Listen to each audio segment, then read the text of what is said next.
ശബരിമല സ്വർണ്ണക്കൊള്ളയിൽ മുൻ Devaswom commissioner N വാസുവിന്റെ പങ്ക് വ്യക്തമാക്കി റിമാൻഡ് റിപ്പോർട്ട്. കവർച്ചയ്ക്ക് എൻ വാസു ഒത്താശ ചെയ്തെന്നും സ്വർണം ചെമ്പാക്കിയത് ബോർഡ് അംഗങ്ങളുടെ അറിവോടെയാണെന്നും റിപ്പോർട്ടിലുണ്ട്. ഇതിനിടെ തിരുവിതാംകൂർ ദേവസ്വം ബോർഡ് മുൻ പ്രസിഡന്റ് എ പത്മകുമാറിനെ ചോദ്യം ചെയ്യാൻ ഒരുങ്ങുകയാണ് പ്രത്യേക അന്വേഷണ സംഘം. സ്വർണ്ണക്കൊള്ളക്കേസിൽ ഹൈക്കോടതി നിർദ്ദേശത്തിന് പിന്നാലെ SIT അഴിമതി നിരോധന വകുപ്പുകൾ കൂടി ചുമത്തി. AV ജയശങ്കറുണ്ട് പത്തനംതിട്ടയിൽ നിന്ന് ഇപ്പോൾ വിശദാംശങ്ങളുമായി. ജയശങ്കർ, അടുത്തെന്താണ് SITയുടെ നീക്കം? ജയശങ്കർ,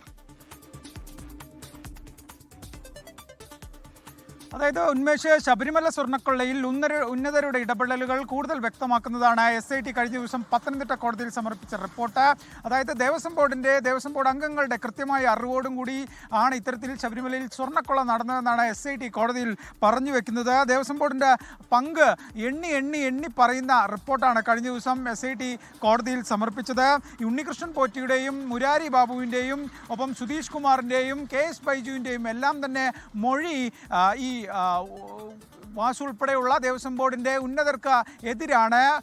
എൻ വാസുവിനെ കുടുക്കിയ പ്രധാന മൊഴി എന്ന് പറയുന്നത് ഈ ശബരിമല മുൻ എക്സിക്യൂട്ടീവ് ഓഫീസർ സുധീഷ് കുമാറിൻ്റെതാണ്. കാരണം എല്ലാം വാസു അറിഞ്ഞാണ് ഈ രേഖകൾ ഉൾപ്പെടെ തിരുത്തിയതെന്ന മൊഴിയാണ് അദ്ദേഹം SITക്ക് നൽകിയത്. ആ മൊഴി വാസുവിനെ അറസ്റ്റ് ഉൾപ്പെടെയുള്ള കാര്യങ്ങളിലേക്ക് നീങ്ങിയെന്ന് വേണം മനസ്സിലാക്കാൻ. എന്തായാലും ഈ വാസു കവർച്ചയ്ക്ക് ഒത്താശ ചെയ്തു, എല്ലാം അറിഞ്ഞിട്ടും മൗനാനുവാദം നൽകി ഉൾപ്പെടെയുള്ള ഗുരുതര പരാമർശങ്ങൾ SIT എന്തായാലും ഈ റിപ്പോർട്ടിൽ നൽകുന്നുണ്ട്.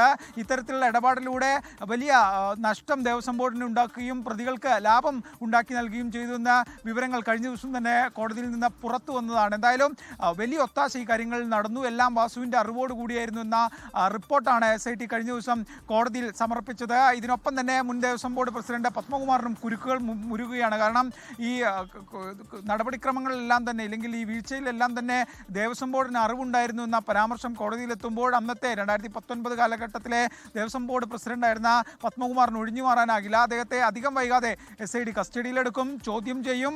അറസ്റ്റ് ഉൾപ്പെടെയുള്ള കാര്യങ്ങളിലേക്ക് നീങ്ങാതിരിക്കാനുള്ള സാധ്യതയില്ല. പക്ഷേ ഈ വാസുവിൻ്റെ കേസിൽ സ്വീകരിച്ചതുപോലെ തന്നെ കൃത്യമായ തെളിവുകൾ ശേഖരിച്ച ശേഷം അവയെല്ലാം തന്നെ നോക്കി പരിശോധിച്ച് ബ്ലോക്കായി ലോക്ക് ചെയ്ത ശേഷം മാത്രമായിരിക്കും അറസ്റ്റ് ഉൾപ്പെടെയുള്ള കാര്യങ്ങളിലേക്ക് പത്മകുമാറിൻ്റെ കേസിൽ കിടക്കുക. കാരണം എൻ വാസുവിനെ പോലെ ഒരു സാധാരണ ഒരു ഉദ്യോഗസ്ഥ തലത്തിൽ AV ജയശങ്കറാണ് പത്തനംതിട്ടയിൽ നിന്ന് വാർത്തയുടെ വിശദാംശങ്ങൾ നൽകിയത്.